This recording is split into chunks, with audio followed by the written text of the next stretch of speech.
بيسمح بده خالص، مش بيسمح. مش بيسمح انك تقعدي مكان فيه. طب وانت ليه تقعدي مكان فيه اختلاط الاول يا انسه هنا؟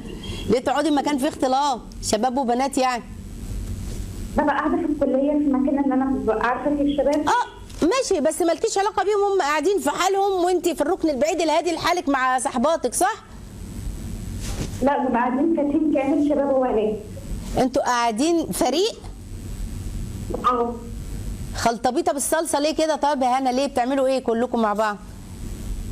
بنبقى قاعدين نتكلم عادي. لا مش عادي خالص، اسمعينا حلوه، تعالي لي يا هنا يا جميله تعالي لخالتك يا هلا. لا بيعتبر ان من حقه انه يفتش في تليفوني. لا يعني، طب هجاوبك على حته التليفون دي، لكن في كارثه اولانيه لازم نتناقشها مع بعض. موضوع التليفون ويفتش فيه، ايه تاني؟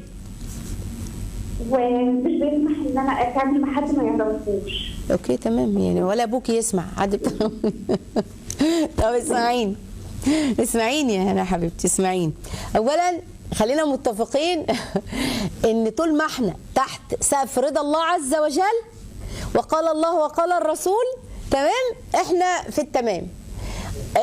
اسلامنا قايل ايه؟ ربنا امرنا بايه؟ النبي عليه الصلاه والسلام امرنا بايه؟ لا مفيش الخلطبيطه دي. يعني كان في صحابي نسيت اسمه، كان في صحابي كان النبي عليه الصلاه والسلام جه لقاه معدي قاعد في وسط النساء، يعني الصحبه بقى ومهبت وهكذا يعني، واحنا قاعدين بايه بنتكلم. فشاف النبي قام قال ايه، كان ليا هنا ابل كده شارده وكنت بدور عليه، تمام، والنبي ومشي.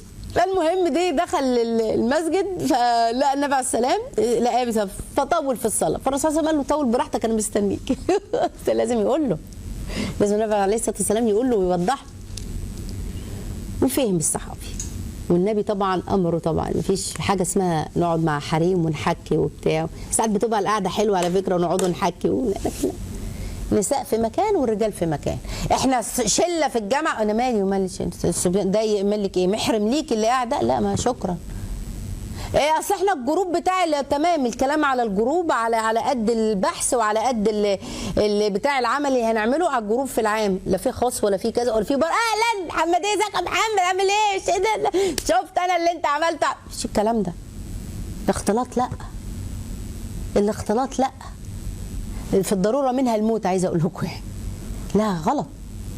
فالجزء الاولاني سواء خطيبك او ابوكي يعني، بس هو في الاصل دلوقتي لان ابوكي الولي ما ينفعش، وانت ذات نفسك من جواكي ما ترضيش بكده.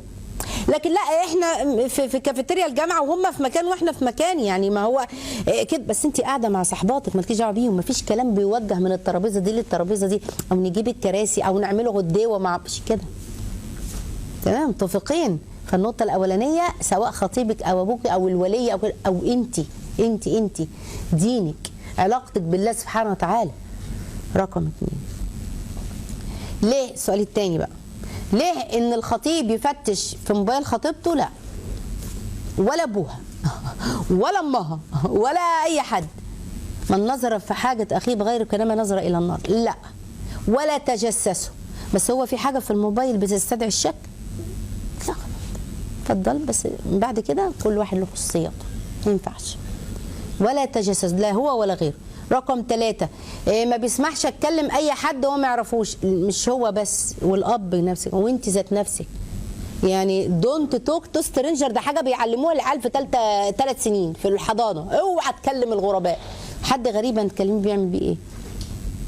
لا، لازم يبقى هنا في ضوابط للتعامل مع الاخر، لازم في ضوابط للتعامل مع الرجال، اعمل ايه معاهم وايه الدنيا وايه الحياه وايه كذا، ده اللي نخلي بالنا منه.